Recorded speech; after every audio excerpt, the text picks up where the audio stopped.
ಆಗ ಎಲ್ಲ ಸೇರಿ ನಿಖಿಲ್ ಕುಮಾರಸ್ವಾಮಿನ ನಿಲ್ಲಬೇಕು ಅಂತೇಳಿ ನನ್ನ ಮೊಮ್ಮಗನಿಗೆ ಇಲ್ಲಿ ನಮ್ಮ ಬಿಜೆಪಿ ಅಧ್ಯಕ್ಷರಿದ್ದಾರೆ, ಗೊತ್ತಿಲ್ಲ ನನಗೆ, ಅವರು ಬರಬೇಕು, ಸತ್ಯ ಹೇಳಬೇಕು.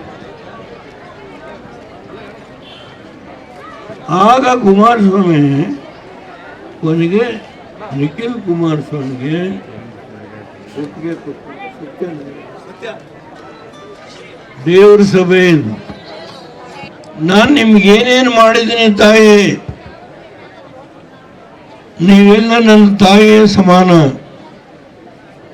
ಜಿಲ್ಲಾ ಪಂಚಾಯತ್ಗೆ, ತಾಲೂಕ್ ಪಂಚಾಯತ್ಗೆ, ಗ್ರಾಮ ಪಂಚಾಯತ್ಗೆ ನಿಮಗೆ ಸ್ಥಾನವನ್ನು ಮೀಸಲಾಗಿ ಮಾಡಿದೆ.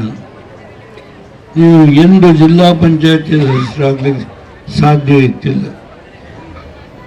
ನಮ್ಮ ತಾಯಂದಿರು ಅಸೆಂಬ್ಲಿಗೆ, ಲೋಕಸಭೆಗೆ ಹೋಗುವ ಶಕ್ತಿಯನ್ನ ಅಂಬೇಡ್ಕರ್ ರಚನೆ ಮಾಡಿದ ಕಾನ್ಸ್ಟಿಟ್ಯೂಷನ್ ತಿದ್ದುಪಡಿ ಮಾಡಿ ಪಾರ್ಲಿಮೆಂಟಲ್ಲಿ ಆ ತಿದ್ದುಪಡಿ ಮಸೂದೆ ಮಂಡನೆ ಮಾಡಿದೆ. ಈಗ ನರೇಂದ್ರ ಮೋದಿ ಅವರದನ್ನು ಪಾಸ್ ಮಾಡಿದೆ. ಮುಂಬರುವ ಚುನಾವಣೆಯಲ್ಲಿ ಸುಮಾರು 80 ಜನ ಹೆಣ್ಣುಮಕ್ಕಳು ಈ ಕರ್ನಾಟಕ ಅಸೆಂಬ್ಲಿಗೆ ನೀವು ಶಾಸಕರಾಗ್ತೀರಿ. 9 ಲೋಕಸಭೆಗೆ ಶಾಸಕ ಎಂಪಿಗಳಾಗ್ತೀರಿ. ಅದು ಕೂದಿರಿ ನೀವು. ನಾನು ತುಂಬಾ ಹೇಳಬಹುದು. ಯಾರು ನಿಮಗೆ 2 ರೂಪಾಯಿ ಕೆಜಿ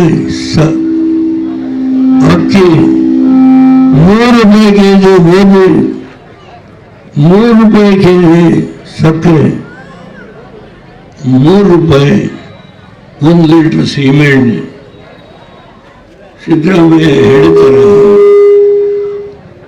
18 ತಿಂಗಳು ಮುಖ್ಯಮಂತ್ರಿ ಆಗಿದ್ದೆ, ಆ ಕಾನೂನು ಜಾರಿಗೆ ತಂದು.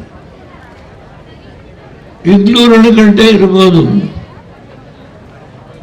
ಇವತ್ತು ಆಲಮಟ್ಟಿ ಡ್ಯಾಮ್ ಇರ್ಬೋದು, ನಾರಾಯಣಪುರ ಡ್ಯಾಮ್ ಇರ್ಬೋದು, ಹಾರಂಗಿ ಇರ್ಬೋದು, ಹೇಮಾವತಿ ಇರ್ಬೋದು, ವಿಷಯಗಳನ್ನ ಸಾಕಷ್ಟು ಮಾತನಾಡಬೇಕು. ನನಗೆ ವಯಸ್ಸು 92. ನನ್ನ ಹೃದಯ ಮುಟ್ಟಿ ಮಾತು ಹೇಳ್ತೇನೆ. ದೇವಸ್ಥಾನ ಯಾವ ದೇವರೋ ಗೊತ್ತಿಲ್ಲ ನನಗೆ, ಮಾರಮ್ಮನ ದೇವರು. ಆ ತಾಯಿ ನಿಷ್ಠೆ ಈ ಸರ್ಕಾರಕ್ಕೆ ಇದ್ರೆ, ಈಗೊಂದು ಸರ್ಕಾರ ಇದೆ, ಸರ್ಕಾರ ಇದೆ, ಮಾನ ಮರ್ಯಾದೆ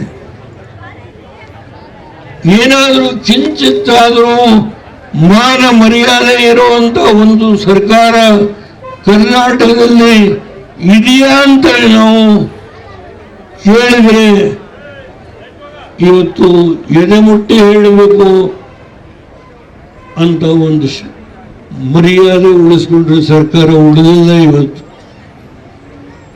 ದುರಂತ. ನಾನು ನಾಯಿಕ ಸಮಾಜಕ್ಕೆ ರಿಸರ್ವೇಶನ್ ಕೊಟ್ಟೇನೆ, ಹೆಣ್ಣು ಮಕ್ಕಳಿಗೆ ರಿಸರ್ವೇಶನ್ ಕೊಟ್ಟೇನೆ, ಮುಸ್ಲಿಂ ಸಮಾಜಕ್ಕೆ ರಿಸರ್ವೇಶನ್ ಕೊಟ್ಟೇನೆ. ಹೇಳ್ತಾ ಹೋದ್ರೆ ತುಂಬಾ ವಿಷಯ ಹೇಳಬೇಕು.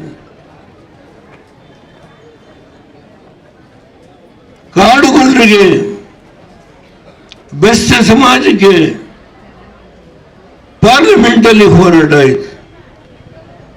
ಬದುಕಿದ್ದೇನೆ ನಿಮ್ಮ ಮುಂದೆ.